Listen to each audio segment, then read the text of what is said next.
بضعۃ منی سورہ کوثر یا گناہ ہے شام و سحر نبی جان پیغمبر یا گناہ ہے شام و سحر بسم اللہ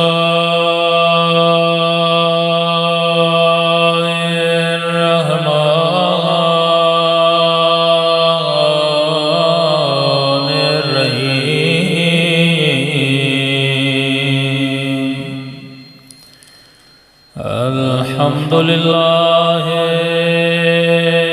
رب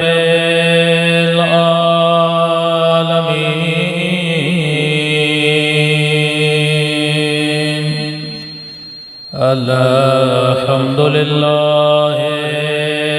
کما هو اہلہ الصلاۃ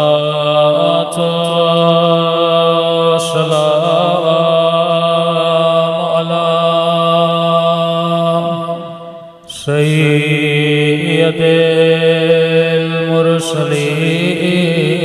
المرسلین وخاتم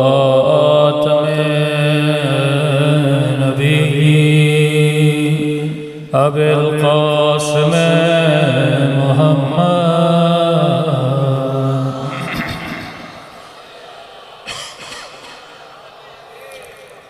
وعلی آلہ طیبین الطاہرین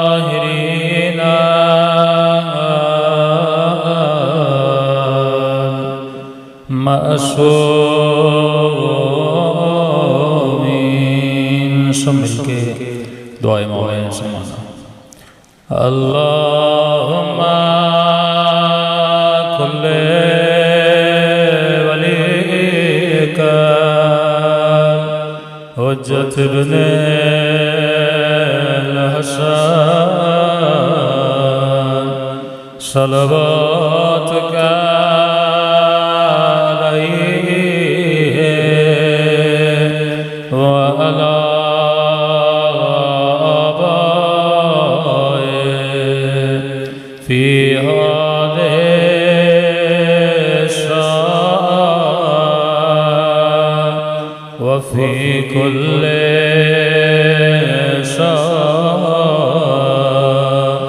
وليا وحافظا وقائدا وناصرا ودليلا وعينا حتى تسكنه أرضك وتمتعه فيها طويلا برحمتك يا أرحم الراحمين صلوات پڑھیں محمد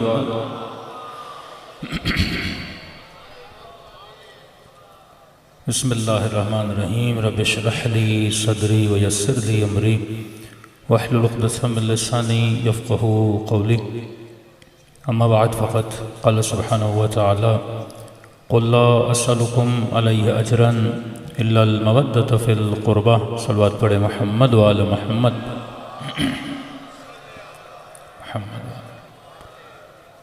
ایک مرتبہ اس طرح صلوات پڑھیں جس طرح صلوات کی شان بلند ہے بآواز بلند صلوات پڑھیں محمد وعلی محمد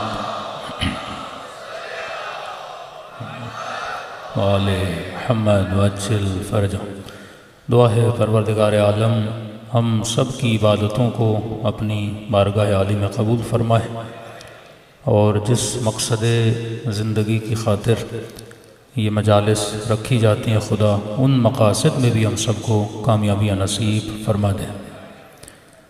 قرآن مجید کی بہت ہی مشہور اور معروف آیت کہ جس میں ارشاد ہوا قل لا اسألکم علیہ اجرا الا المودۃ فی القربہ، اے حبیب کہہ دیجئے کہ ہمیں کوئی اجر نہیں چاہیے، بس اگر کچھ چاہیے تو مودت فی القربہ چاہیے۔ اکثر شیعوں پر ایک اعتراض کیا جاتا ہے کہ شیعہ مجلسیں بہت کرواتے ہیں، ولادت ہو تو پھر مجلس، شہادت ہو تو پھر مجلس، کسی کا انتقال ہو جائے تو پھر مجلس، نظر کریں اس کے نتیجے میں پھر مجلس۔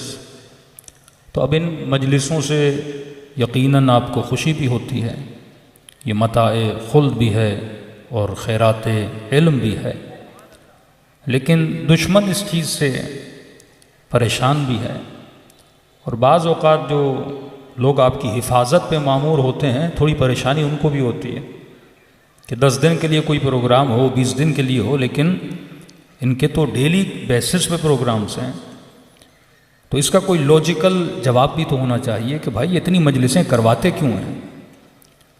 تو علماء فرماتے ہیں جب تک آپ کے پاس قرآنی جواب نہیں ہے آپ مسلمان کو مطمئن نہیں کر سکتے۔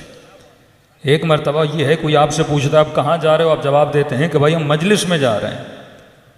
دوسرا جواب علمی جواب ہے اور قرآنی جواب ہے کہ علماء فرماتے ہیں آج کے بعد اگر کوئی پوچھے کہاں جا رہے ہو، یہ مت کہو کہ مجلس میں جا رہا ہوں، یہ بولا کرو میں اجر رسالت کو ادا کرنے جا رہا ہوں۔ مجلس نہیں ہے بلکہ یہ کیا ہے، اجر رسالت ہے کہ آج اگر ہم سجدے کر رہے ہیں یہ کس کا احسان ہے، مصطفیٰ کا احسان ہے۔ آج اگر ایک مسلمان کو طہارت اور نجاست کی پہچان ہے یہ کس کا احسان ہے، مصطفیٰ کا احسان ہے۔ آج ڈگریاں حاصل کرنے کے بعد انگریز کو طہارت اور نجاست کی تمیز نہیں ہے، اور ایک مسلمان کو جنا بھی پڑھا ہوا ہو کم از کم اسے اتنا پتہ ہوتا ہے کہ نجاست کیا ہوتی ہے، طہارت کیا ہوتی ہے۔ وہ ظاہر کو پاک کرتا ہے، مسلمان ظاہر کو بھی پاک کرتا ہے اور اپنے باطن کو بھی پاک کرتا ہے۔ یہ تمیز کس نے سکھائی کہ طاہر کیا ہوتا ہے اور نجس کیا ہوتا ہے؟ کہ سیدہ کا خطبہ جب آپ پڑھیں گے بی بی انہی نکات کی طرف اشارہ کرتی ہیں کہ عرب وہ وقت یاد کرو کہ مکے کی گلیوں کے گڑھوں میں کھڑا ہوا نجس پانی تم پیا کرتے تھے۔ کس نے تجھے بتایا؟ یہ میرا بابا تھا جس نے بتایا کہ طہارت کیا ہوتی ہے اور نجاست کیا ہوتی ہے۔ عرب کو یہ تمیز نہیں تھی کہ حلال نکاح کیا ہوتا ہے اور حرام نکاح کیا ہوتا ہے۔ وہ عرب جو اپنی جاہلیت میں اپنی سوتیلی ماؤں سے نکاح کیا کرتے تھے، کہ کس نے تجھے بتایا کہ حلال رشتہ اور حرام رشتے کی تمیز کیا ہوتی ہے؟ مہینوں گزر جاتے تھے، صفائی کا تصور عرب میں پایا نہیں جاتا تھا۔ یعنی تاریخ عرب پہ اور عرب جاہلی پہ اگر مجلسیں پڑھی جائیں تو بڑی معلومات لوگوں کے وجود میں آ سکتی ہے کہ مہینوں گزر جائیں عرب نہاتا نہیں تھا۔ یہ تصور کہ شیعہ مثلاً پاؤں کا مسح کرتے ہیں اور ہمارے دوسرے برادران پاؤں کو دھوتے ہیں، اس کا بھی ایک مضبوط ریلیشن ہے عرب کی تاریخ سے۔ قرآن بھی کہتا ہے کہ اپنے سر کو مسح کرو اور پاؤں کو مسح کرو، تو ایک سوال پیدا ہوتا ہے یہ لوگ دھوتے کیوں ہیں؟ ایک فقہی مسئلہ بھی ہے لیکن اس کا ایک عنصر تاریخ سے بھی ملتا ہے کہ وہ عرب جو مہینوں نہاتا نہیں، نبی نے صرف پاکیزگی کا درس نہیں دیا، یعنی جو مہینے میں نہ نہائے، رسول اکرم نے انہیں دن میں 5 مرتبہ وضو کا پابند بنا دیا۔ کبھی غسل جمعہ، کبھی غسل استغفار، کبھی غسل حاجت، کبھی غسل نجات، کبھی واجب غسل، اتنے غسل واجب کر دیے کہ ان کو عادت ہو جائے اپنے وجود پہ پانی ڈالنے کی اور خود کو پاک کرنے کی۔ اب رہی بات پاؤں دھونے کی، جب یہ مسجد میں آتے تھے تو ظاہر ہے آج کی طرح شوز اور اس طرح کی فیسلٹیز تو نہیں تھی، تو بڑا مشکل تھا، یہ بار بار اپنے جوتے اتارتے۔ تو ایک تو کہا جب نماز پڑھو تو جوتے اتار کے آؤ، سوائے اس کے کہ بندہ حالت جنگ میں ہو۔ اب ظاہر جب جوتے اتارتے تھے تو ظاہر پاؤں میں بدبو ہوتی تھی اور نماز کی صفیں لگتی تھی، اور خدا نخواستہ پہلی صف میں کسی کے پاؤں میں بو ہو تو اس پر تو واجب ہے کہ پاؤں کو دھوئے نا، تاکہ پچھلے بندے کو تکلیف نہ ہو۔ یہ حقوق العباد میں آتا ہے، ایک بندے کے وجود سے بھی بدبو آئے، حرام ہے وہ کسی ایسے بندے کے ساتھ بیٹھے جس کو اس کے وجود سے کیا آئے، تکلیف آئے۔ تو اب یہاں پہ حکم ہوا کہ پاؤں کا تو مسح ہے لیکن ان کو پابند بنا دیا کہ وضو کے ساتھ ساتھ اپنے پاؤں کو دھو بھی لیا کریں تاکہ پاؤں سے بدبو نہ آئے۔ اب ایک روش چلی تو آج تک دھوتے آ رہے ہیں، حالانکہ یہ تھا کہ اگر پاؤں اتنے گندے ہو جائیں یا بدبو ہو تو وہ عرب جس کے یہاں صفائی کا تصور نہیں تھا، جن کے گھروں میں اگر بیٹی پیدا ہوتی تو چہروں کا رنگ بدل جاتا تھا، چہرے کے رنگ پہ سرخی آ جاتی تھی، اور اسی معاشرے میں ایک بات یاد رکھیے، سب سے مشکل ترین جہاد جو ہوتا ہے وہ کسی معاشرے کی غلط رسومات کا مقابلہ کرنا ہوتا ہے۔ آج آپ اپنے گھروں میں دیکھ لیں، مثلاً بیٹا بولے کہ بابا میں شادی اس طرح نہیں مناؤں گا، تو سب سے بڑا مقابلہ سب سے بڑا ٹکراؤ جو اس کے ساتھ ہوتا ہے اس کی اپنی سوسائٹی کا ہوتا ہے۔ آپ کی سوسائٹی میں مثلاً کوئی غلط رسم پڑ جائے اور اچانک سے کچھ جوان کھڑے ہو جائیں، کچھ لوگ کھڑے ہو جائیں، بھئی آج کے بعد ہم اس رسم کو نہیں منائیں گے، تو سب سے بڑا مقابلہ آپ کا کون کرے گا؟ غیر نہیں کرے گا، آپ کا اپنا کرے گا، کیونکہ رسومات کی پابندی اور ان کا مقابلہ کرنا، یہ کون ہے؟ یہ نبی کے اپنے سگے چچا ہیں، یہ کون ہے؟ اس کے اپنے رشتہ دار ہیں، لیکن پتھر بھی مار رہے ہیں۔ کیوں؟ کیونکہ رسول نے عرب کی غلط رسومات کا مقابلہ کیا، اور رسم اتنی غلط کہ اگر بیٹی پیدا ہو جائے تو چہرے پہ سرخی آ جاتی تھی۔ اب دیکھیے، مقابلہ اگر رسم کا کرنا ہے تو عمل کے ذریعے سے، مقابلہ اگر رسم کا کرنا ہے اپنے ایکشنز کے ذریعے سے، مقابلہ اگر رسم کا کرنا ہے، عرب کے لیے بڑا مشکل تھا کہ علی جیسے جوان کو امت کا سردار بنا دیا جائے۔ وہ عرب جو شیخوخیت کا قائل ہے، وہ عرب جو بوڑھوں کو قبیلوں کا سردار بناتا، جو عشیرے کی بنیاد پہ بنا ہوا ہے۔ اب دیکھیے، ایک معاشرہ جس معاشرے میں عورت کی کوئی عزت نہیں، عورت کا کوئی وقار نہیں، بیٹیوں کی کوئی عزت نہیں، اسی معاشرے میں رسول اپنی بیٹی کے احترام میں کھڑے ہو جاتے تھے۔ یہ ہوتا ہے کسی سوسائٹی کے غلط عمل کا مقابلہ کرنا، کہ یہ دیکھو، یہ ہوتی ہے بیٹیوں کی عزت، یہ ہوتا ہے بیٹیوں کا مقام۔ یا جناب رسول خدا کی شادی کا معاملہ وہ قرآن میں آپ پڑھ سکتے ہیں، تو سیدہ فرماتی ہیں کہ عرب یاد کرو کہ تم نجاست اور طہارت کی تمیز نہیں رکھتے تھے، یہ میرے بابا تھے جس نے تجھے بتایا۔ بدترین عمل جو کوئی انسان کرتا تھا اس زمانے میں، فرمایا فرق انسان اور فرق حیوان کیا ہے؟ آپ تمیز کریں کہ مولانا یہ انسان ہے اور یہ حیوان ہے۔ اللہ نے برترین چیز جو آپ کی دی ہے وہ آپ کا برین ہے۔ عقل کی وجہ سے انسان کہلاتا ہے، زبان کی وجہ سے نہیں، کانوں کی وجہ سے نہیں، ہاتھوں کی وجہ سے نہیں، یہ ساری چیزیں اللہ نے حیوان کو دی ہیں، بلکہ آپ سے اعلیٰ تر دی ہیں۔ وہ کون سی چیز ہے جس چیز کی وجہ سے انسان کہلاتا ہے؟ وہ انسان کا برین ہے۔ تبھی فرمایا ہر چیز ہر کسی کے سامنے جھک سکتی ہے، لیکن اپنا ماتھا خدا کے علاوہ کسی کی دربار میں جھکا نہیں سکتے۔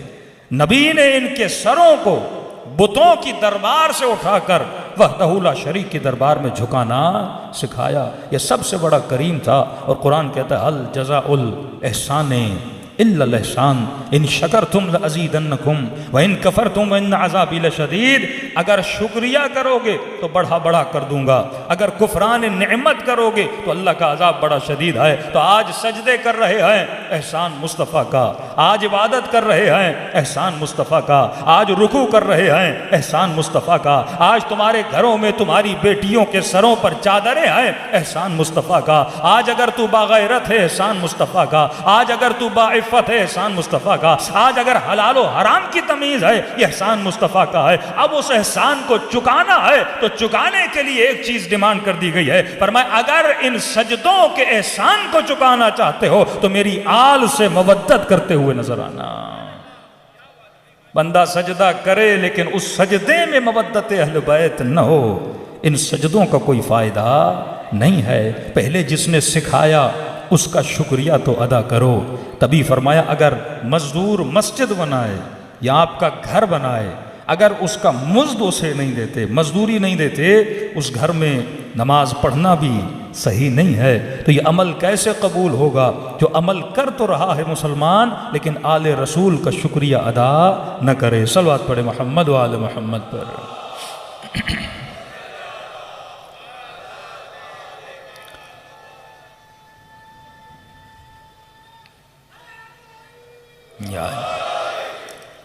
اب یہ ہیں ایام فاطمیہ، نبی کی بیٹی جس کا لقب ہے سیدۃ نساء العالمین۔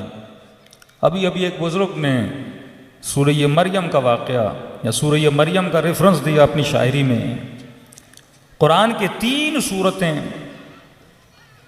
میں بزرگوں کو، جوانوں کو گزارش کرتا ہوں ان 3 صورتوں کی وہ آیتیں یاد کر لیا کریں جو فضیلت آل رسول کے بارے میں۔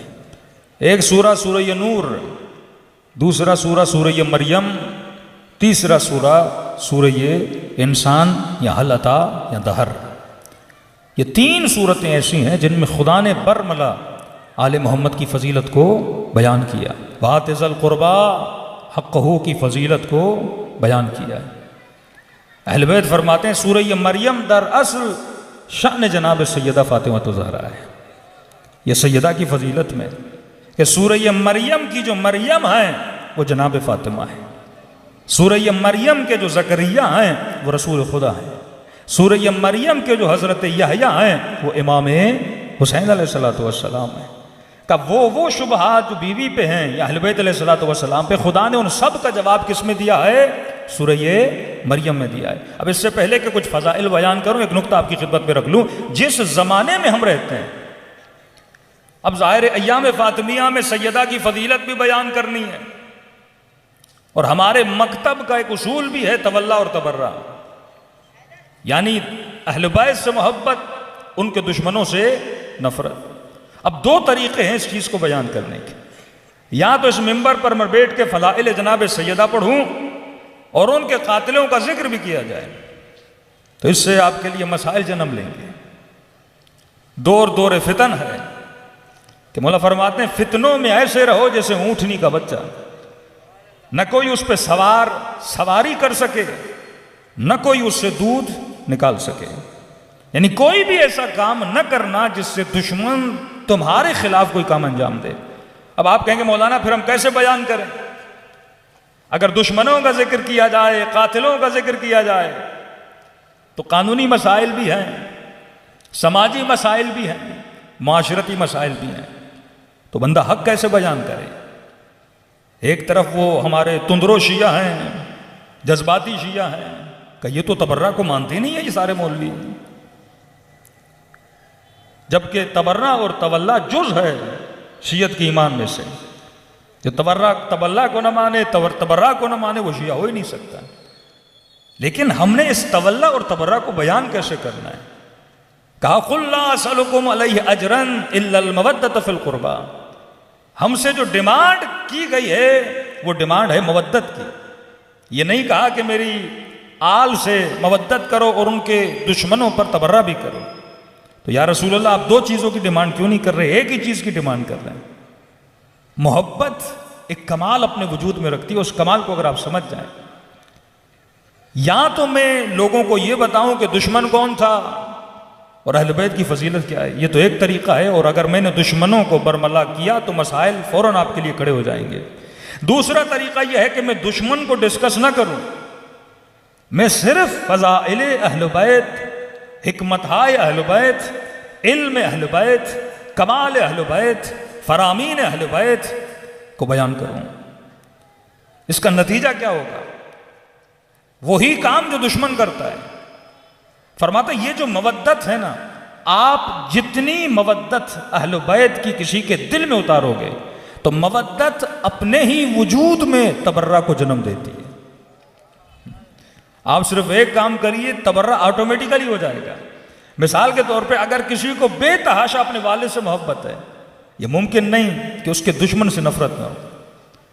ہمارا کام ہے پہلے محبتوں کو بھرنا، ہمارا کام ہے پہلے فضائل اہل بیت کو بھرنا۔ جب فضیلت بھر گئی تو آٹومیٹیکلی اگر کل اسے پتہ بھی چلے گا یا بھنک بھی پڑے گی کسی نے اہل بیت کو تکلیف دی ہے تو آٹومیٹیکلی اس کی دشمنی ہو جائے گی کہ نہیں ہو جائے گی؟ وہی کام جو دشمن شیعوں کے خلاف کرتا ہے۔ مثلاً کوئی محفل رچاتا ہے اور اس محفل کا عنوان رکھتا ہے مثلاً فضائل صحابہ، حالانکہ ایسا نہیں کہ شیعہ فضائل صحابہ نہیں پڑھتے، ایک محفل ہے، عنوان بہترین پیارا ہے، ایسی محفلیں ہونی بھی چاہیے، بھائی یہاں پہ ذکر فضائل صحابہ ہوگا۔ اب فضائل صحابہ میں اصحاب رسول کی شہادتیں بیان کی جاتی ہیں، ان کی زحمتیں بیان کی جاتی ہیں، ان کی قربانیاں بیان کی جاتی ہیں، قرآن کی آیتیں ان کی فضیلت میں لائی جاتی ہیں۔ اب ظاہر مسلمان سنتا ہے کہ اتنی فضیلت کہ رسول کے لیے کچھ لوگوں نے پتھر کھائے، رسول کے لیے جانیں قربان کی، رسول کے لیے جناب حمزہ شہید ہو گئے، رسول کے لیے کتنے اصحاب بدر اور اصحاب حنین نے اپنی جانیں دیں، جناب یاسر کا واقعہ پڑھتے ہیں، ان کی والدہ کا واقعہ پڑھتے ہیں، یہ سارے واقعات جب آپ سنتے ہیں تو آپ کے دلوں میں کیا بڑھتی جاتی ہے؟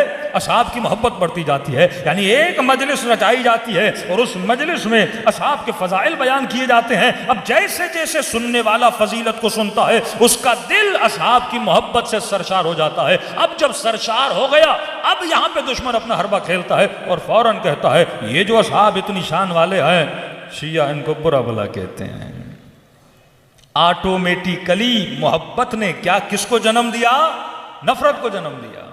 محبت نے کس کو جنم دیا؟ بغض کو جنم دیا۔ یعنی یہ ہو نہیں سکتا، تبھی فرمایا حل الدین الا الحب والبغض۔ کیا یہ ممکن ہے کہ دین محبت اور بغض کا نام ہے؟ اگر کسی کو خدا سے محبت ہے، یہ ناممکن ہے اس کو شیطان سے محبت ہو۔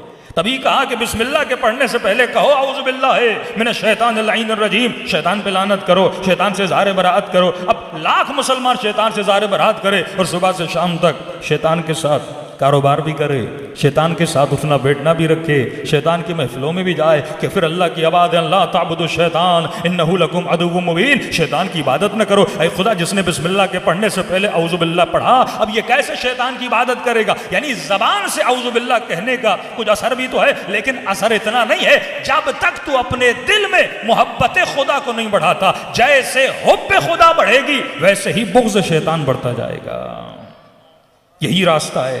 آپ لوگوں کے دلوں میں فضائل اہل بیت کو بھریے، قرآن کے ذریعے سے، احادیث کے ذریعے سے، کتب تاریخ کے ذریعے سے۔ یعنی منبر ایک پہلو کو بیان کرے، وہ فضائل سیدہ ہے کہ رسول اپنی بیٹی کے احترام میں کھڑے ہو جاتے تھے، نبی 40 دن دروازے پہ جاتے تھے اور سلام کرتے تھے۔ ارے وہ کون سا باپ ہے جو بیٹی کے احترام میں کھڑا ہو جائے؟ اب ایک چھوٹی سی فضیلت، سارے مسلمان ازواج نبی کا احترام کرتے ہیں، ہم بھی کرتے ہیں۔ قرآن کی آیت ہے، اے مسلمانوں یہ تمہاری مائیں ہیں، امہات المؤمنین ہیں۔ یعنی ازواج نبی کی فضیلت میں قرآن میں ایک آیت ہے، اور وہ آیت یہ بیان کرتی ہے کہ نبی کی بیویاں تمہاری ماں کا مقام رکھتی ہیں، لہٰذا ہر مسلمان ان کا احترام کرتا ہے۔ نبی کی دوسرے انبیاء کی بیویاں بھی ہیں، لیکن ان کے لیے آیتیں نہیں آئیں۔ لوط کی بیوی بھی ہے، نوح کی بیوی بھی ہے، آدم کی بیوی بھی ہیں، کتنے انبیاء گزرے ہیں، لیکن اس نبی کی بیویوں کی فضیلت کیوں ہے؟ کیونکہ قرآن نے آیت لا دی کہ یہ تمہاری ماں کا مقام رکھتی ہیں۔ اب یہ بھی ایک تفسیر ہے کہ کس اعتبار میں ہماری مائیں ہیں۔ حالانکہ ماں بیٹے کی محرم ہوتی ہے، لیکن نبی کی بیویاں ماں تو ہیں پر ہماری محرم نہیں ہے۔ ہم اپنی ماؤں کے وارث ہیں۔ نبی کی بیویاں ہماری مائیں تو ہیں پر ہم ان کے وارث نہیں ہیں۔ ماں بیٹے سے حجاب نہیں کرتی، لیکن نبی کی بیویوں پر حجاب بھی واجب ہے۔ تو سوال بنتا ہے نا، کس اعتبار میں ماں ہے؟ یہ کیسی ماں ہے جس سے حجاب بھی واجب ہے؟ یہ کیسی ماں ہے جس کا میں وارث نہیں ہوں؟ یہ کیسی ماں ہے؟ یعنی وہ احکام جو میری ماں کے لیے آتے ہیں وہ نبی کی زوجہ کے لیے نہیں آتے۔ وہ ماں ہے کس اعتبار میں؟ نکاح کے اعتبار سے۔ جس طرح ماں سے نکاح حرام ہے، اسی طرح ازواج نبی سے، مسلمانوں پر ان سے نکاح حرام ہے رسول خدا کے جانے کے بعد، لیکن لقب ملا یہ امہات المؤمنین ہے، تبھی ہر مسلمان ان کا احترام کرتا ہے۔ علی بن ابی طالب نے بھی احترام کیا، جنگ جمل کے بعد احترام کیا، لہذا ہر شیعہ پر مراجع نے بھی کہا کہ آپ پر لازم واجب ہے آپ ازواج رسول کا احترام کریں۔ یعنی ایک آیت کی وجہ سے نبی کی بیویوں کا یہ مقام ہے کہ امت ان کا احترام کرتی ہے۔ ارے جو امت کی مائیں بنی ان کا اتنا احترام ہے، اب تصور کرو جس کے لیے رسول کہے کہ فاطمہ ام ابیہا ہے، جو ساری امت کے مسلمانوں کے سردار کی ماں بن جائے، اس کا احترام کتنا کرنا چاہیے۔ یعنی پھر امت میں جو مائیں ہیں ان پر بھی اس بی بی کا احترام واجب ہے، کیونکہ یہ مصطفیٰ کی ماں کا مقام رکھتی ہے۔ آج تک گھر میں آپ نے دیکھیں نا، ہم سنتوں کو منانے کے بڑے عادی ہیں، یہ بھی تو سنت رسول ہے کہ اپنی بیٹی کو کہہ رہے ہیں ام ابیہا۔ آج تک آپ نے پیار میں، آج تک عرب کے یہاں چلے جائیں، کوئی بولے عرب میں ایک محاورہ تھا، عرب میں رسم تھی، پیار سے اپنی بیٹیوں کو بولتے تھے ام ابیہا۔ آج چلے جائیے عربوں میں، کون سا عرب ہے جو اپنی بیٹی کو ام ابیہا بولے کہ بیٹی آپ میری بھی ماں ہو؟ یہ فضیلت خاص ہے جو جناب سیدہ کے لیے بیان کی گئی۔ اب ایک فضیلت جو جناب مریم کے لیے، ان اللہ اصطفیٰ کی وطہرہ کی واصطفیٰ کی علی النساء العالمین، اے مریم خدا نے تجھے چنا، خدا نے تجھے پاک کیا، علی النساء العالمین، تجھے سیدہ نساء عالمین بنایا۔ اب یہی لقب ہے نبی کی بیٹی کا کہ وہ بھی کیا ہیں؟ سیدۃ النساء العالمین ہے۔ تو یہ تو کمپیریزن ہو جائے گا نا کہ مریم بھی سیدۃ النساء العالمین، سیدہ فاطمہ بھی سیدۃ النساء العالمین۔ اب برتری کا پتہ کیسے چلے؟ تو بی بی کا جب زیارت نامہ پڑھتے ہیں تو اس میں ایک لقب ملتا ہے، سیدۃ نساء العالمین من الاولین والآخرین۔ مریم صرف اپنے زمانے کی عورتوں کی سیدہ ہے، لیکن جو نبی کی بیٹی ہیں بی بی حوا سے لے کر قیامت تک جتنی عورتیں آئیں گی ان سب کی سیدۃ نساء العالمین ہے۔ یہ مقام عطا کر رہا ہے۔ مریم کے لیے کہا وَطَہَّرَكِ، تجھے پاک کیا، اور اہل بیت کے لیے کیا بولا؟ انما یرید اللہ لیذھب عنکم الرجس اہل البیت یطہرکم، یہ مقام تہرکی ہے۔ لیکن اگلا ایک اضافہ لایا کہ ان کا مقام اس مقام طہارت مریم سے بلند ہے، وہ صرف تہرکی کے مقام پر ہے، یہ یطہرکم تطہیرہ کے مقام پر ہے۔ جو تہرکی کے مقام پہ ہوتا ہے وہ گناہ تو نہیں کرتا، معصوم ہوتا ہے، لیکن اس سے ترک اولا ہو سکتا ہے۔ لیکن جو یطہرکم تطہیرہ ہوتا ہے وہ نہ گناہ کرتا ہے نہ زندگی میں کبھی ترک اولا کرتا ہے۔ یہ مقام ہم نے عطا کیا۔ پھر سورہ نور میں چلے جائیں، یہ سورہ نور کی جو آیت ہے 35، واللہ اس میں اتنی فضیلت ہے نہ صرف جناب سیدہ کی بلکہ امام حسن کی، امام حسین کی، کہ خدا کہتا ہے اس نور کی جو مثال ہے، اللہ کے نور کی مثال وہ مشکات کی طرح ہے۔ اب یہ مشکات کیا ہے؟ اللہ کہتا ہے اس مشکات کے اندر دو مصباح ہیں، مصباح المصباح، اور یہ کس کے اندر ہیں؟ ایک زجاجہ کے اندر ہیں، ایک شیشے کے اندر ہیں۔ معصوم سے پوچھا مولا یہ زجاجہ کیا ہے؟ کہ زجاجہ سے مراد ہماری ماں فاطمہ زہرا ہے۔ مولا مصباح المصباح سے مراد کیا؟ اس کے اندر دو مصباح ہیں، کہ دو مصباحوں سے مراد حسن و حسین ہیں۔ اور خدا کہتے ہیں یہ وہ نور ہے جو کبھی بجھنے والا نہیں۔ ان الحسین مصباح الہدی، حسین مصباح ہدایت ہے، یہ مصباح ہے۔ اللہ کہتا ہے یہ، اب دیکھیے لالٹین جب جلتا ہے تو تیل سے جلتا ہے، اللہ کہتا ہے اس کا جو تیل ہے نا وہ ایسا تیل ہے جو کسی کے بجھانے سے بجھنے والا نہیں ہے۔ یہ ایک شجر مبارک ہے، یہ شجر کبھی رکنے کا نام نہیں لیتا۔ اور یہ شجر کون سا ہے؟ آباد آئی، یہ شجر زیتونیہ ہے۔ اور پھر قرآن کی دوسری صورت میں چلتے ہیں، اللہ قسم کھاتا ہے والتین والزیتون وطور سینین وہذا البلد الامین، مجھے قسم ہے انجیر کی، مجھے قسم ہے زیتون کی، مجھے قسم ہے طور سینا کی، مجھے قسم ہے بلد امین کی۔ میرے معصوم پر مولا یہ کیسی قسمیں ہیں؟ میں نے مختلف مجالس میں یہ مثال دی، میں نے کہا آج تک آپ نے دیکھا کہ کوئی بندہ آپ سے پیسے لے اور آپ کہیں واپس کرو گے کہ ہاں بھائی قسمیں واپس کروں گا؟ آپ کو کوئی اچھی سی قسم کھاؤ تاکہ مجھے یقین آ جائے۔ تو آج تک دیکھا کوئی بندہ بولے قسم ہے انجیر کی آپ کا 1 لاکھ واپس دوں گا، قسم ہے آلو کی 50,000 واپس دوں گا؟ کسی نے آج تک پھل کی قسم کھائی؟ کسی نے آج تک سبزیوں کی قسم کھائی؟ کسی نے آج تک ستاروں کی قسم کھائی؟ لاکھوں ستارے ہیں، لیکن خدا کہتا ہے مجھے قسم ہے ستارے کی نہیں، اس جگہ کی جہاں سے ستارے چلتے ہیں، بے مواقع النجوم۔ یہ کون سا نجوم ہے؟ یہ سورہ نور میں اشارہ ہوتا ہے۔ الزجاجہ، عربی میں 2 مرتبہ جو لفظ آتا ہے نا تو کسی کی تعریف کی جائے نا، ایک مرتبہ آپ کہیں کہ فلاں نوح خان یا فلاں عالم، پھر آپ کہیں کیا کہنا اس عالم کا، کیا کہنا اس نوح خان کا، کیا کہنا اس شاعر کا۔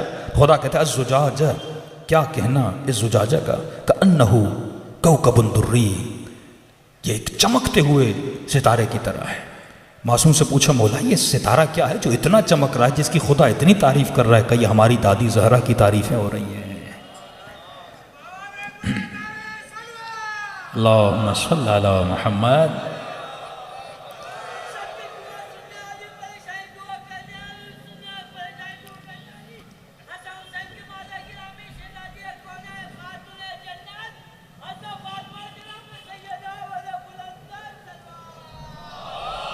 اللہم صلی علی محمد وآل محمد وجل۔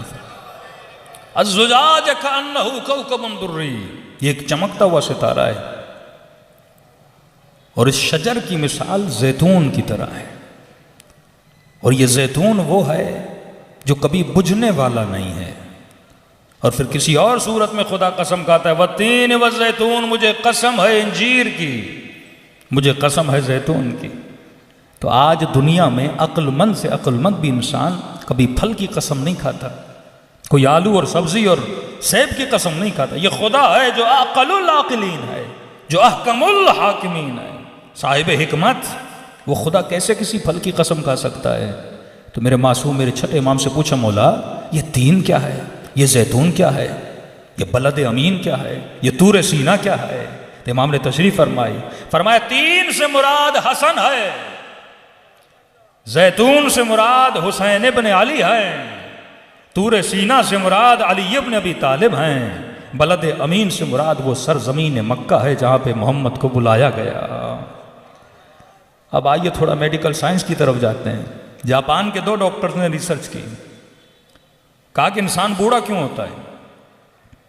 کہا 35 سال یا 36 سال تک انسان کی باڈی میں جوانی کی ایک پروٹین ہوتی ہے، وہ آٹومیٹیکلی باڈی بناتا ہے، انسان جوان رہتا ہے۔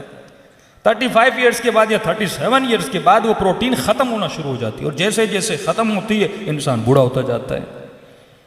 اب باڈی اس چیز کو خود بخود بناتی نہیں ہے۔ اب انہوں نے کہا کہ کیا کریں، کون سی چیز انسان کو کھلائیں کہ انسان تھوڑا بہت جوان تو رہے؟ یعنی وہ پروٹین ہم بدن سے باہر کسی چیز میں ڈھونڈیں اور اس چیز کو انسان کھائے، اور اس کے کھانے کے نتیجے میں انسان جوان دکھے، اس کی باڈی میں جو جوانی کے سیل ہے وہ جوان رہے۔ بڑی ریسرچ کی انہوں نے، اور الحمدللہ یہ دونوں ڈاکٹر مسلمان بھی بنے۔ ریسرچ کی، اور ریسرچ کرنے کے بعد ان کو وہ پروٹین 2 پھلوں میں ملا کہ اگر کوئی یہ 2 پھل کھائے تو وہ جوانی کا پروٹین ان کے اندر موجود ہے۔ یعنی ہزاروں پھلوں کو دیکھنے کے بعد اس نتیجے پہ پہنچے، اور ان 2 پھلوں کا نام تھا، ایک انجیر تھا، ایک زیتون تھا۔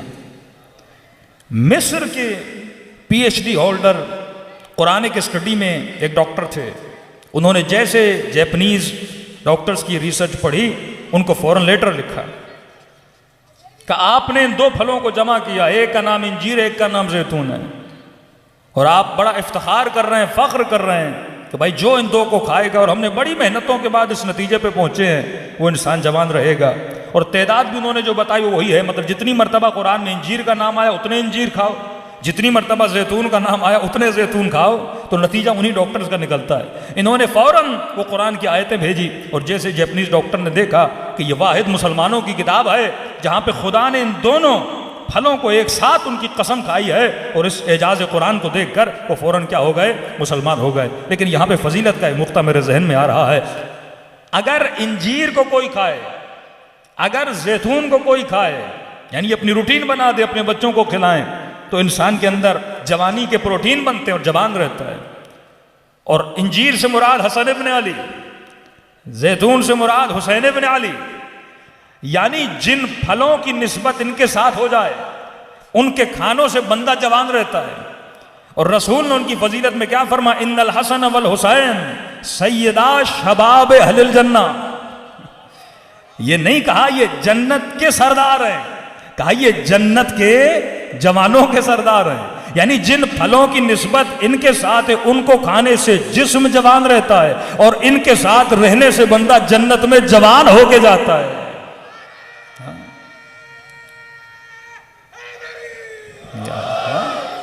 یہ وہ فضیلت علی علی علی علی علی علی علی علی علی علی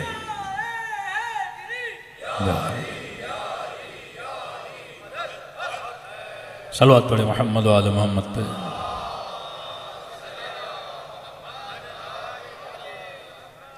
تو یہ وہ طریقہ ہے، ایک طریقہ یہ آپ قرآن سے فضائل اہل بیت کو بیان کریں، قرآن کے اسٹڈی کے مطابق فضائل اہل بیت کو بیان کریں۔ سورہ العطا میں آتے ہیں حسن و حسین بیمار پڑ گئے، نظر کی مولا علی نے، سیدہ نے 3 دن روزہ رکھیں گے، یعنی یہ بات ڈھکی چھپی تو نہیں ہے، تمام کتب اہل سنت میں کہ پہلے دن روزہ رکھا وَيُطْعِمُونَ الطَّعَامَ عَلَىٰ حُبِّهِ مِسْكِينًا وَيَتِيمًا وَأَسِيرًا۔ مسکین آیا اپنی افطاری اسے دے دی، یتیم آیا اپنی افطاری اسے دے دی، اسیر آیا اپنی افطاری اسے دے دی، پھر پھر خدا نے ان کی فضیلت میں قرآن کی آیتیں اتاری۔ اس سے زیادہ خدا اور فضائل اہل بیت کو کیا بیان کرے؟ یاد رکھیے قرآن صفات کو بیان کرنے کی کتاب ہے، ناموں کو بیان کرنے کی نہیں۔ آج کسی کی فضیلت میں یہ بولا جائے کہ علی نے اپنے بچوں کے نام یہ رکھے تھے، کربلا کے میدان میں اصحاب حسین میں فلاں فلاں کے نام یہ تھے۔ اسلام کبھی ناموں کو نہیں دیکھتا، کرداروں کو دیکھتا ہے۔ یہاں پہ دو والد ہیں، ایک والد نے اپنے بیٹے کا نام مثلا حسن رکھا، حسین رکھا، کوئی اچھا سا نام رکھا، لیکن دوسرا باپ وہ ہے جس نے اپنے بیٹے کے اندر ایک اچھی صفت کو پالا ہے۔ کون سا بچہ جنت میں جائے گا؟ اچھی صفت والا نا۔ صدام کا نام بھی تو صدام حسین تھا نا۔ نام رکھنے سے کیا ہوتا ہے؟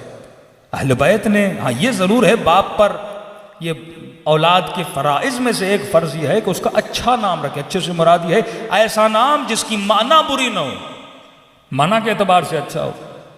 اب ایک نام ہے کسی پہ آئے تو ضروری نہیں کہ اس نام کی وجہ سے وہ بچہ نیک ہو جائے۔ اہل بیت کی جو پوری توجہ تھی وہ صفات پر تھی۔ آج المیہ دیکھیں کہ قرآن کی بعض تفاسیر میں مسلمان خود پھنسا ہوا ہے کہ اللہ نے مثلا پہلی ولایت کا اعلان کیا، دوسری ولایت کا اعلان کیا، جب تیسری ولایت کی باری آتی ہے تو خدا کہتا تیسرا وہ ولی ہے جو حالت رکوع میں زکوٰۃ دیتا ہوا نظر آ جائے۔ خدا تو نام کیوں نہیں لے رہا؟ کیونکہ نام سے زیادہ صفت عیاں ہوتی ہے۔ آپ نام علی تو اپنے اوپر رکھ سکتے ہو، یہ بڑا آسان ہے، لیکن علم علی کہاں سے لاؤ گے؟ حلم علی کہاں سے لاؤ گے؟ صبر حسین کہاں سے لاؤ گے؟ اصل ہے صفت کو۔ اب صفت وہ اہل بیت کو عطا کی جو کسی میں نہیں۔ مقام طہارت عطا کیا، کون ہے جو مقام عصمت تک پہنچے؟ کون ہے جو سلونی کا دعویٰ کرے؟ کون ہے جس میں صبر حسین والا صبر ہو؟ تو اللہ صفت بیان کرتا ہے۔ ہم جہاز میں بیٹھے تھے، ایک اہل سنت کے مفتی، میں نے کئی جوانوں کو بھی کہا کہ یہ بہترین آیت ہے، اطیعوا اللہ واطیعوا الرسول واولی الامر منکم، اللہ کی اطاعت کرو، رسول کی اطاعت کرو اور اولی الامر کی اطاعت کرو۔ آج پوچھئے مسلمانوں سے کون ہے اولی الامر؟ یعنی خدا را صرف اس آیت کی تفسیر جو اہل بیت نے ہمارے لیے کی، اس کے اوپر بندہ سجدے شکر کرے، لاکھوں سجدے کرے بھی تو کم ہے۔ آج یہاں خاموش ہوتے ہیں، یہاں جنہوں نے تفسیر پڑھی ہے وہ یہ بولتے ہیں کہ اولی الامر وقت کا حاکم ہے۔ مطلب پاکستانیوں کی خوش قسمتی کہ آج تم سب کا اولی الامر شہباز شریف ہے۔ آفیشل لیٹر نکلا سعودی عرب میں کہ جب سعودی عرب میں ناچ گانا ڈانس سنیما یہ سارے معاملات ہوئے تو وہ لوگ جن کو آپ نے پوری زندگی دین اور اسلام اور حرام اور حلال کا درس دیا، سارے وہ لوگ کھڑے ہو گئے کہ یہ کیا ہو رہا ہے سرزمین سعودی عرب میں؟ ناچ گانا ہو رہا ہے، جوا خانے کھولے جا رہے ہیں۔ اب ظاہر لوگ روڈوں پہ نکلے، کئی لوگوں نے اعتراض کیا، سوشل میڈیا پہ واویلا مچا، تو سعودی عرب کے مفتیوں نے ایک لیٹر، آفیشل لیٹر جاری کیا کہ ہم جانتے ہیں یہ سعودی عرب میں جو ہو رہا ہے اچھا نہیں ہو رہا، یہ خلاف دین ہے، یہ خلاف اسلام ہے، یہ ناچ گانا بری چیز ہے، لیکن یہ بھی تو ذہن میں رکھنا اللہ نے اولی الامر کی اطاعت واجب کی ہے۔ یہ سب غلط ہو رہا ہے، لیکن یہ بھی غلط ہے کہ تم اولی الامر کے خلاف آواز اٹھاؤ۔ بھائی 2 سال حکومتیں ایسی نہیں کی گئیں، مفتیوں کو خریدا گیا، ملاؤں کو خریدا گیا اور قرآن کی آیتوں کی غلط تفسیر کی گئی۔ اب مسلمان کا کیا قصور ہے؟ وہ تو کہتا ہے اللہ نے کہا اطیعوا اللہ واطیعوا الرسول واولی الامر منکم۔ تبھی سارے مسلمان جب زکوٰۃ دینے کی باری آتی ہے اور جو زکوٰۃ سے بچنا چاہتا ہے اپنے فارم میں شیعہ لکھوا دیتا ہے، کیونکہ ایک ہی قوم ہے جو اپنا اولی الامر امام زمانہ کو مانتی ہے۔ صلوات پڑھیں مولا کی شان پر۔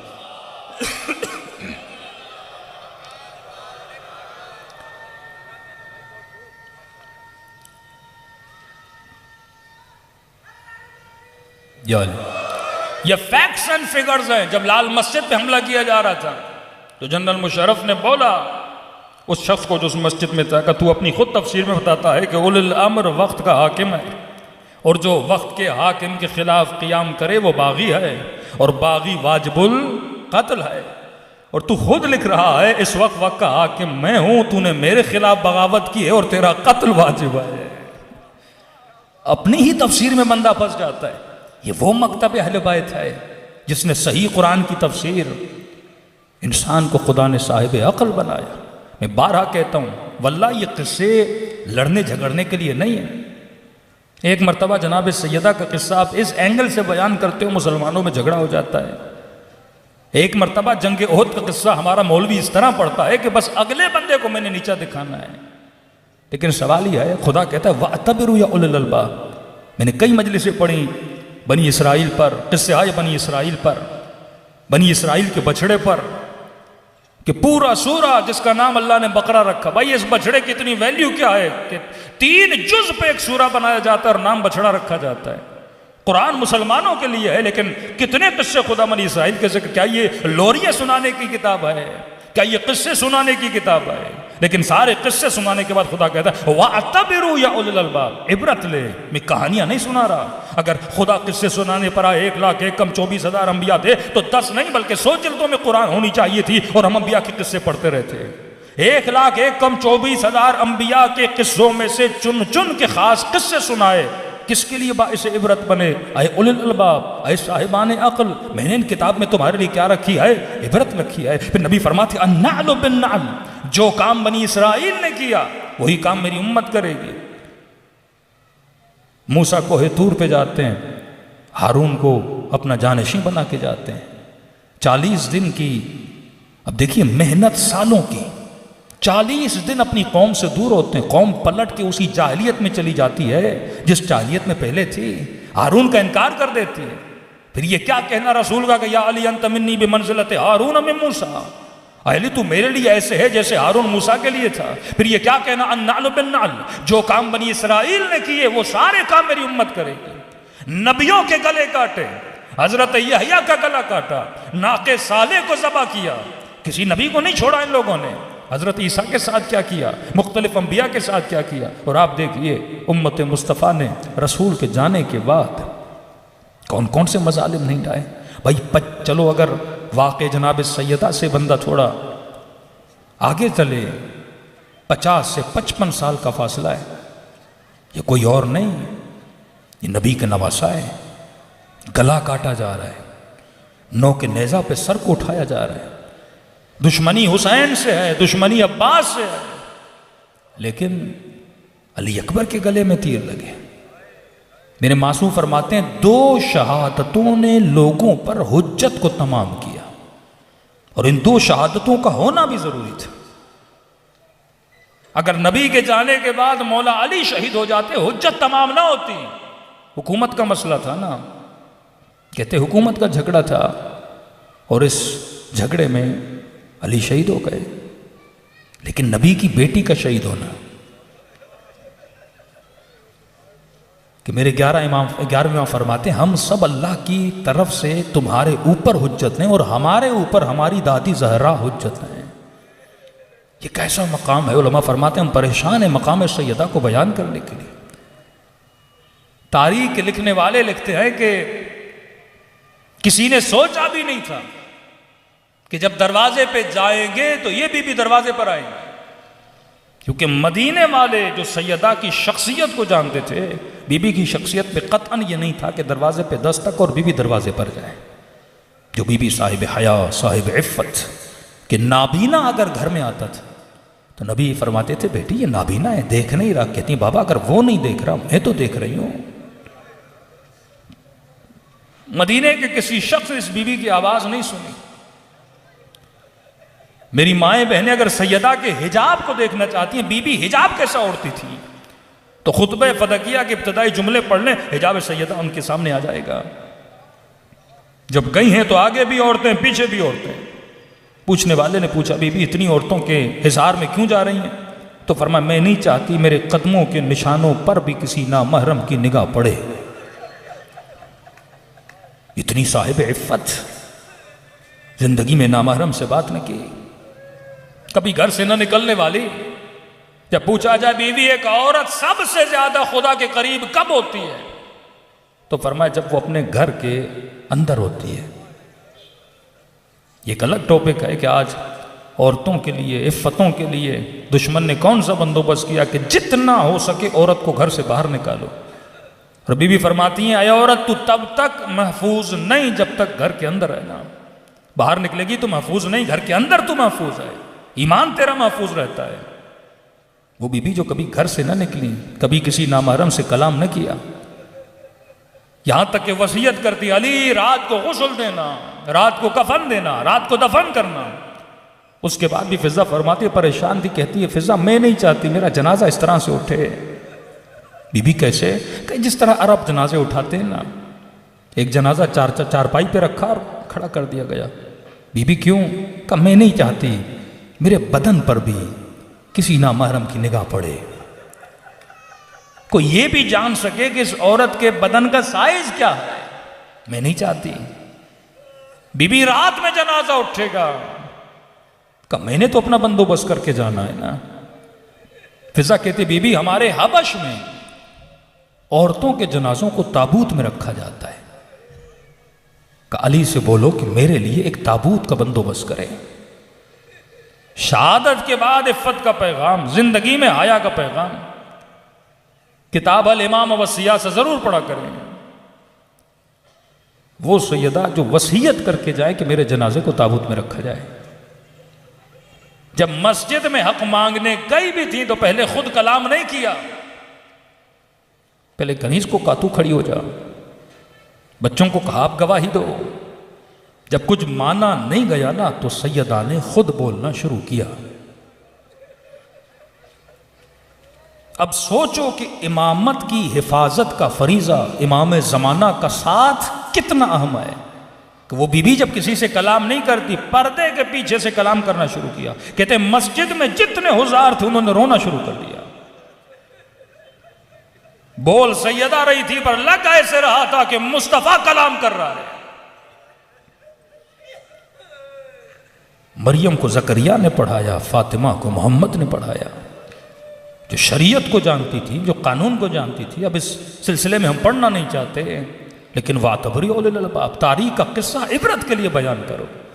یہ سوچو کہ کیا وجہ ہے کہ کچھ لوگ علی کے ساتھ ہیں اور کچھ علی کے ساتھ نہیں ہیں؟ کیا وجہ ہے کہ کچھ لوگ کربلا کے میدان میں حسین کے ساتھ ہیں اور کچھ لوگ امام حسین کے مقابلے میں کھڑے ہیں؟ یہ سارا چکر مودت کا ہے، سارا چکر محبت کا ہے۔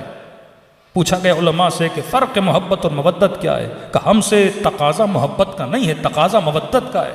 محبت تو اپنے بچے سے کرتا ہے، محبت تو اپنے وطن سے کرتا ہے، محبت تو اپنی کمیونٹی سے کرتا ہے، محبت بندہ اپنے مال و دولت و گھر سے کرتا ہے۔ فرمایا نہیں، آل رسول سے محبت نہیں کرنی، مودت کرنی ہے۔ مودت کا مطلب کیا ہے؟ سیدہ زینب کو اپنی چادر سے محبت ہے، امام حسین کو علی اکبر سے محبت ہے، قاسم کی ماں کو قاسم کے بدن سے محبت ہے۔ ایسا نہیں کہ رباب کو علی اصغر سے محبت نہیں تھی۔ فرمایا ہم نے تقاضائے محبت نہیں کیا، تقاضائے مودت کیا۔ مودت کا مطلب کیا ہے؟ فرمایا جہاں کائنات کی محبتیں ختم ہوتی ہیں وہاں سے مودت کی ابتدا ہوتی ہے۔ جہاں یہ ساری چیزیں قربان ہو جائیں، جہاں کچھ بھی نہ رہے۔ کہا نا کسی نے قاسم کی ماں سے کہ لگتا ہے آپ کو اپنے بچے سے پیار نہیں ہے۔ کون ہے جو 14 سال کے کڑیل جوان کو جب پتا بھی ہو بدن پہ زرہ نہیں ہے، اگر یہ جائے گا تو تیروں کے ساتھ میں بدن کے ٹکڑے ٹکڑے ہو جائیں گے؟ کہ ہاں مجھے قاسم سے محبت ہے پر حسین سے مودت ہے نا۔ جہاں سب کچھ لٹا دیا جائے، ایک ایسی محبت کا مقام جو اعلیٰ ترین مقام ہے نا۔ امام حق کی مودت ہے سیدہ کے دل میں۔ اپنی بیٹی کو سکھایا کہ بیٹی جب امام کی باری آئے، جب تیرے امام زمانہ کی بات آئے تو جان دینے سے بھی گریز نہ کرنا، خون دینے سے بھی گریز نہ کرنا۔ کہتے ہیں کسی کی پلاننگ میں نہیں تھا کہ ہم جائیں گے علی کے گھر پہ، دروازے پہ دستک دیں گے۔ مقام تعجب یہ ہے کہ کیا صرف علی ابن ابی طالب گھر میں اکیلے تھے؟ طلحہ موجود ہیں، زبیر موجود ہیں، سلمان موجود ہیں، گھر میں دوسرے مرد بھی ہیں، لیکن جب دستک ہوتی ہے تو سیدہ دروازے پر آتی ہیں، خود روکتی ہیں علی بن ابی طالب کو، میں جاتی ہوں کیونکہ میں حجت کو تمام کرنے والی ہوں۔ میرے مولا فرماتے ہیں اگر کربلا میں شہادت علی اصغر نہ ہوتی امت پہ حجت تمام نہ ہوتی۔ علی اصغر نے حجت کو تمام کیا نا، تبھی آج ارہاب اور وہابیوں کا سب سے زیادہ زور ہے۔ فلمیں بنائی ہیں انہوں نے، فلم بنا رہے ہیں اس پر کہ 40 تیر چلے، اتفاقاً کوئی تیر علی اصغر کے گلے میں لگا۔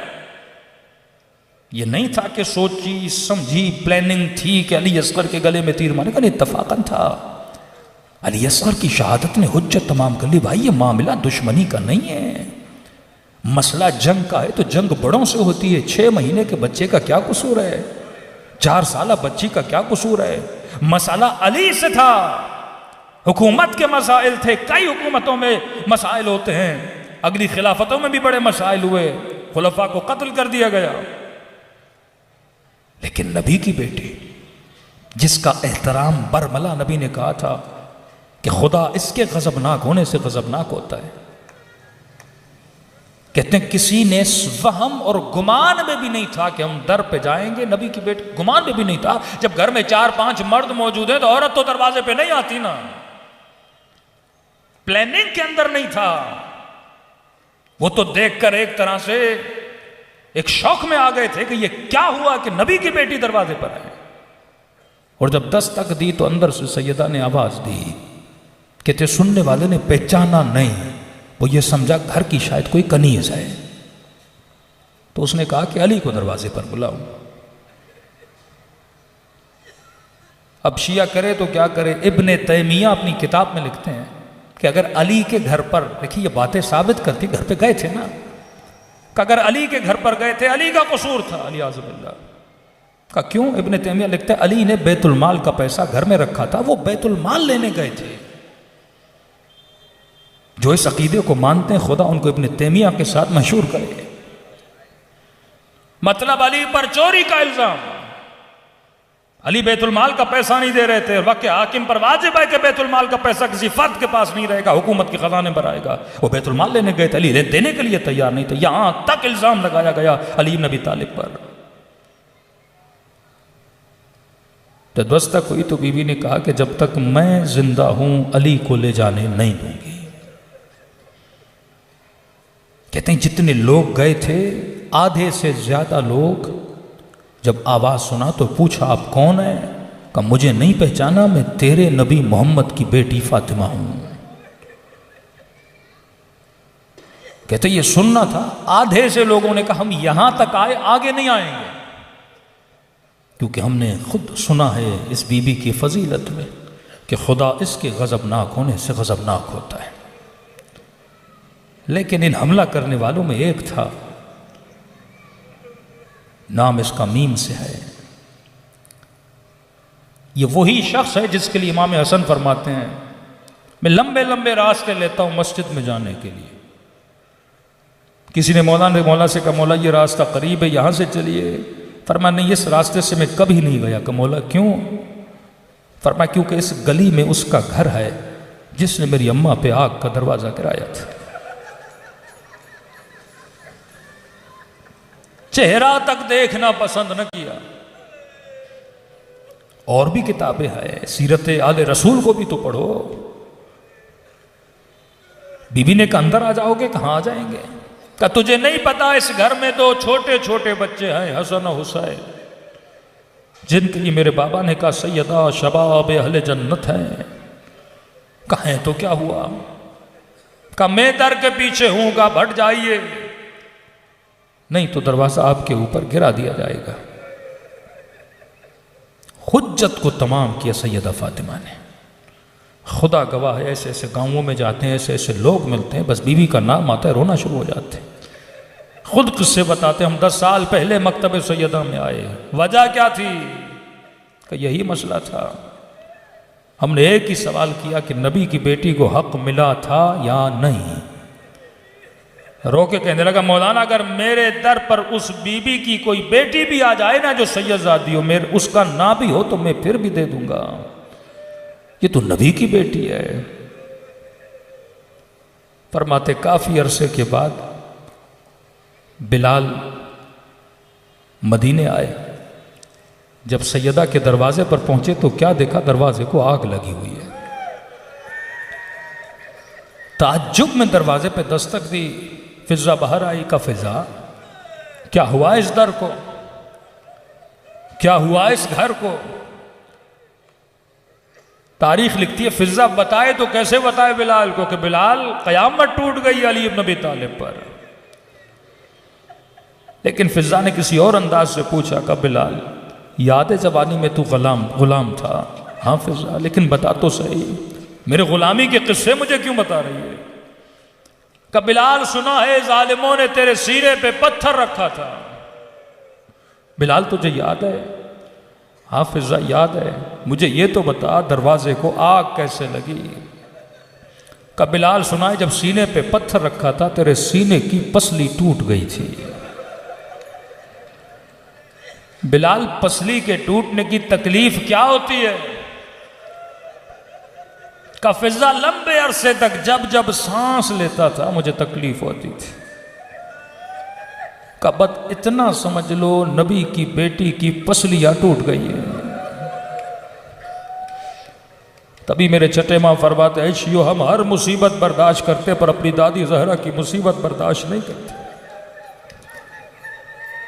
ایک مومن کے بھائی نے مرحوم ہو گیا اس کا بھائی، جب اسے خواب میں دیکھا کہ امام رضا نے مجھے یہ کہا کہ عیشیو چھوٹی چھوٹی باتوں کے لیے ہمیں ہماری دادی زہرا کی پسلیوں کا واسطہ نہ دیا کرو.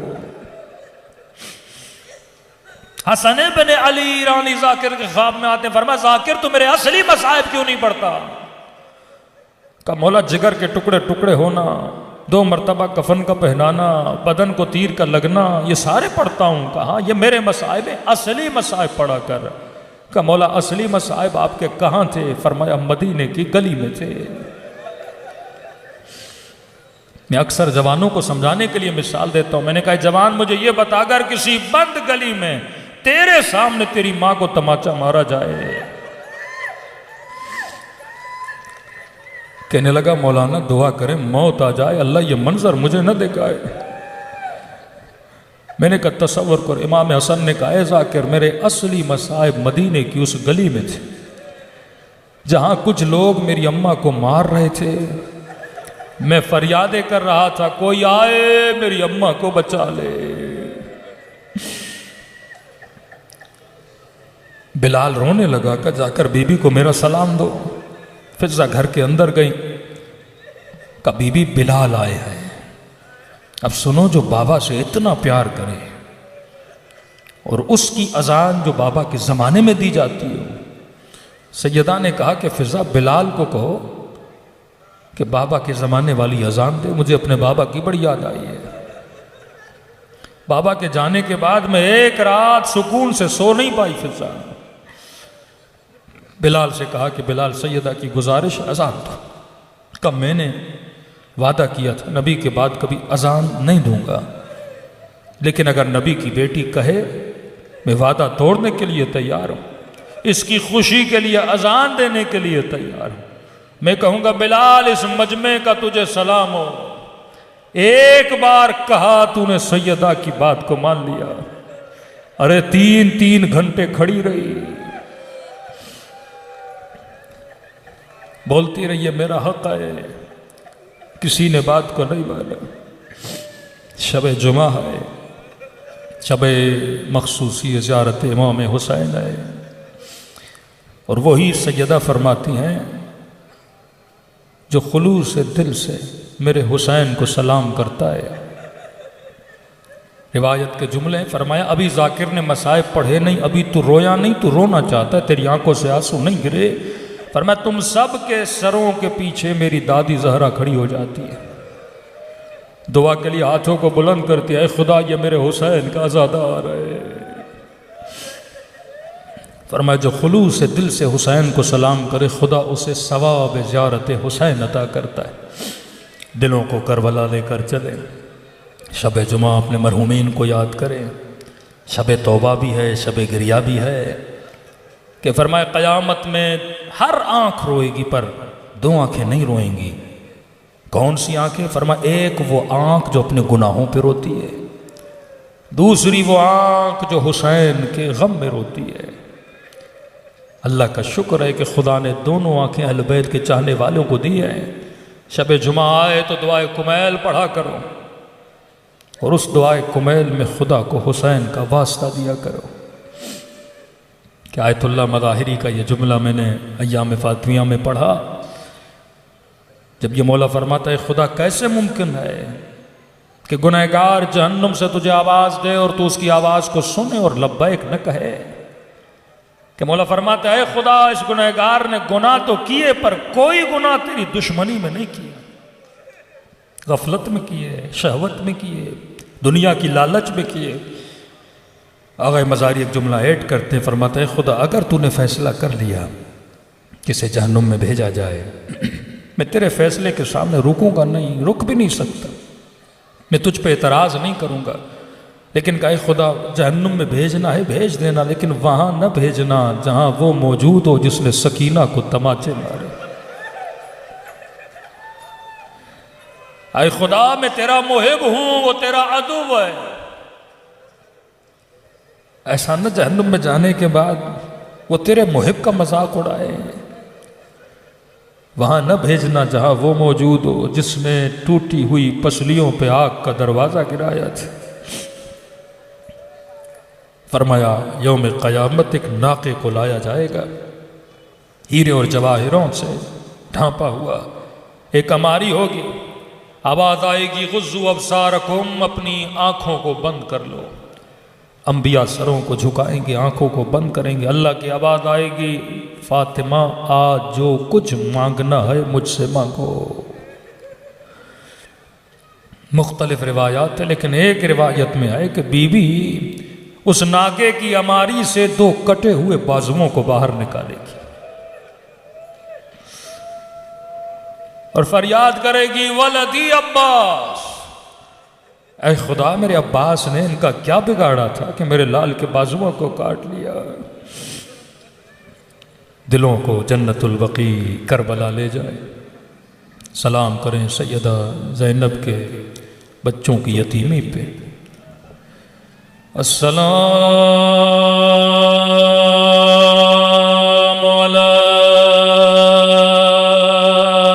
الحسین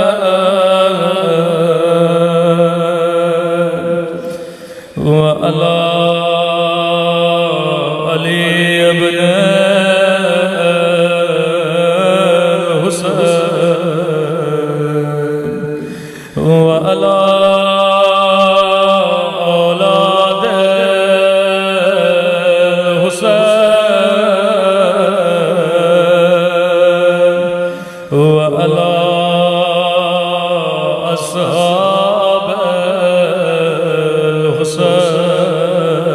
سب مل کے السلام علی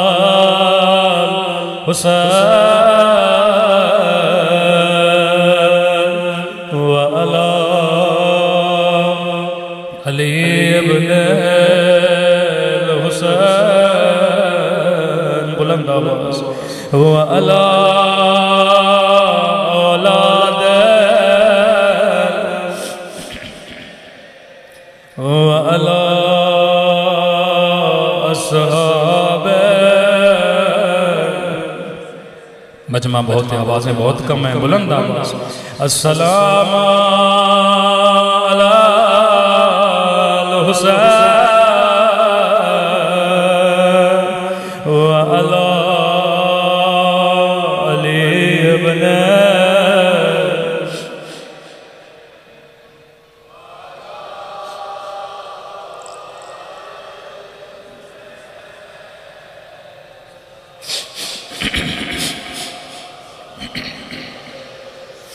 سب مل کے بلند آواز سے السلام علی الحسین وعلی علی ابن الحسین وعلی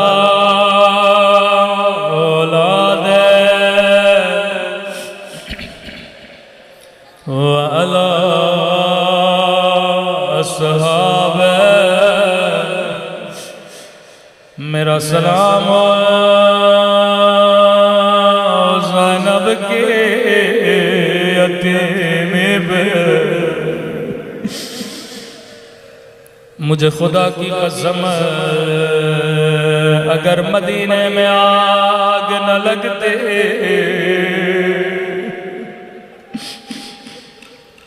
کبھی کربلا میں خیموں کو آگ نہ لگتے،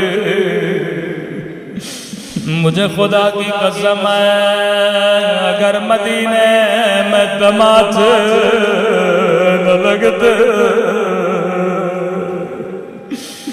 کبھی کربلا میں رخسار نیلے نہ ہوتے، مجھے خدا کی قسم ہے اگر مدینے میں پسلیاں نہ توڑی جاتے، کبھی کربلا میں حسین کے لاشے کو پامال لگیا جاتا۔ ظالم نے کہا ابن صاحب جب میں حسین کے لاشے پہ گھوڑا دوڑا رہا تھا، میں نے اپنے کانوں سے حسین کی پسلیاں ٹوٹنے کی آواز سنی۔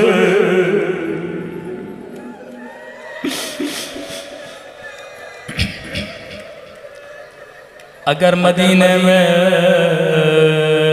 غلاف شمشیر سے بی بی کے بازوؤں پہ نہ مارا جاتا، کبھی کربلا میں تادیان نہ مارے جاتا۔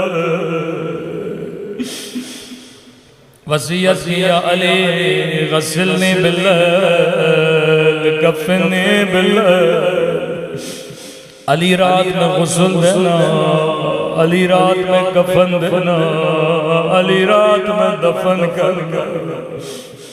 میں کہوں گا بی بی رات میں غسل دیں کیونکہ آپ نہیں چاہتے علی کی نگاہ ٹوٹی ہوئی پسلیوں پہ پڑ جائے۔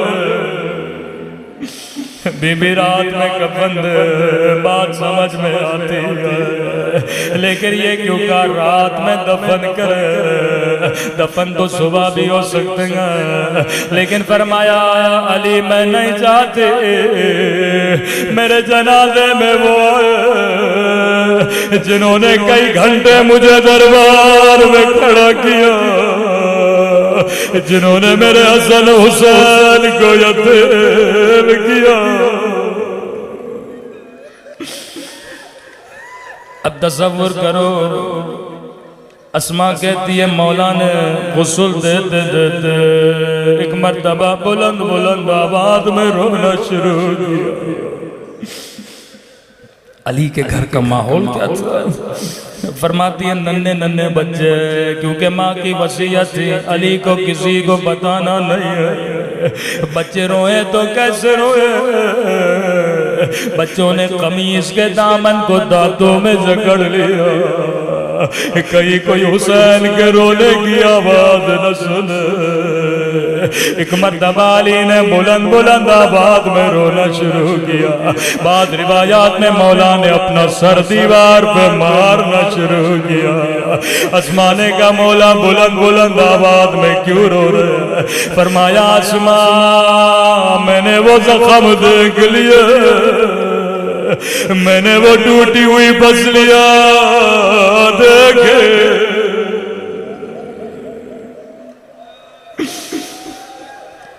تاریخ میں دو جنازے ایسے ہیں جنہیں رات کے اندھیرے میں غسل دیا گیا۔ دونوں جنازوں کو غسل دیتے ہوئے دو ہی امام تھے جو اپنا سر دیوار پہ مار مار کے روتے رہے۔ پہلے امام کا نام بھی علی ہے، دوسرے امام کا نام بھی علی ہے۔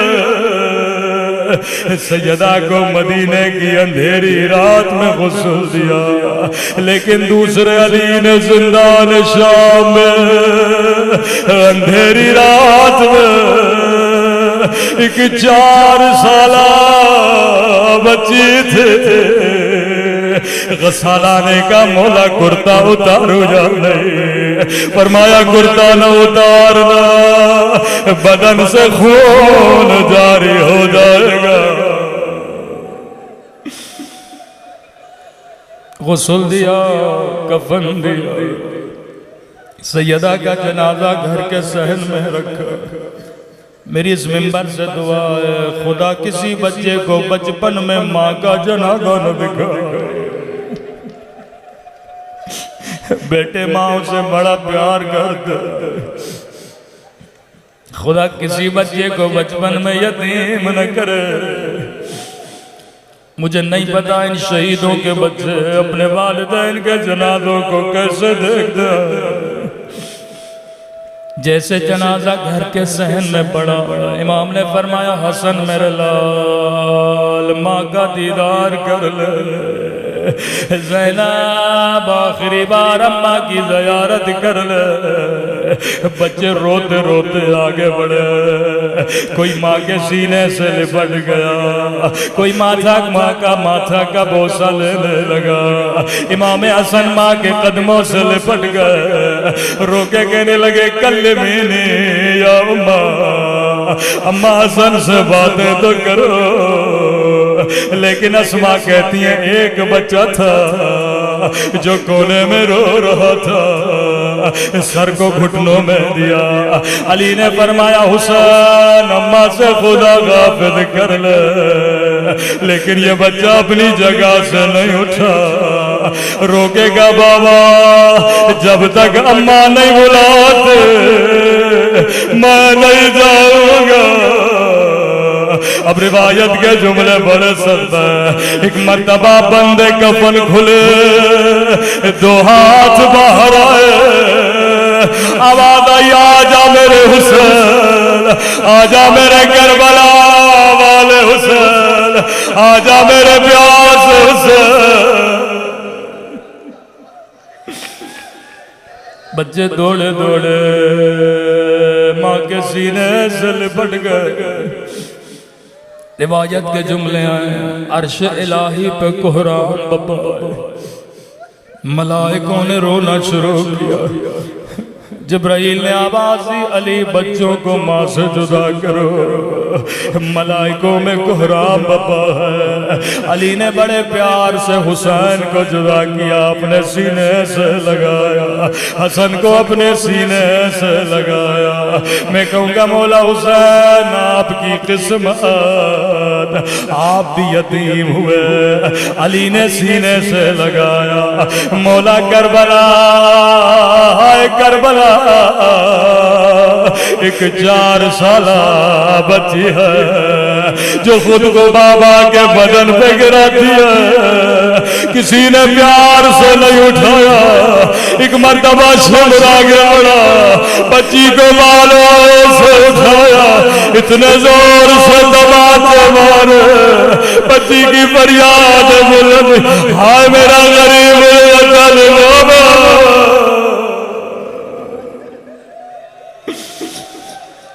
ہائے میرا پیاسا بابا. جب حسین نے ماں کو مدینے میں بلایا بند کفن کھلے. روایت کے جملے آئے کسی ظالم میں جرت نہیں حسین کا سر قلم کرے. کہتے ظالم نے 11 ضربتیں چلائیں مولا حسین کے سر پہ. کہ انبیاء موجود ہیں, اولیاء موجود ہیں, ملائک موجود ہیں. جب پہلی ضرب چلی میرے امام حسین پہ, ملائکوں نے کہا حسین مولا یہ منظر ہم نہیں دیکھ سکتے. دوسری ضرب چلے, ملائک صفیں چھوڑ دے گئے, چہرہ پھیر دے گئے, یہ منظر ہم نہیں دیکھ سکتے. تیسری ضرب چلی, آدم نے کہا حسین یہ منظر میں نہیں دیکھ سکتا. ضربتیں چلتی رہی. ابراہیم نے کہا میں نہیں دیکھ سکتا, اسماعیل نے کہا میں نہیں دیکھ سکتا. جب آخری ضرب چلنے لگے رسول خدا نے کہا میرے لال حسین یہ منظر میں بھی نہیں دیکھ سکتا. آخری ضرب چلے, علی کی آواز آئی میرے لال یہ منظر میں بھی نہیں دیکھ سکتا. امام حسین کی آواز آئی، مجھے سب چھوڑ کے چلے گئے۔ روایت کے جملے ایک مرتبہ غبار اٹھے، ایک کالے برقعے میں بی بی آئی، اپنے دامن کو پھیلایا، آجا میرے لال حسین، آجا میرے کربلا والے حسین۔ میں کہوں گا بی بی کہاں کہاں جاؤ گی؟ او کبھی کربلا، کبھی کوفے کا بازار، کبھی شام کا دربار۔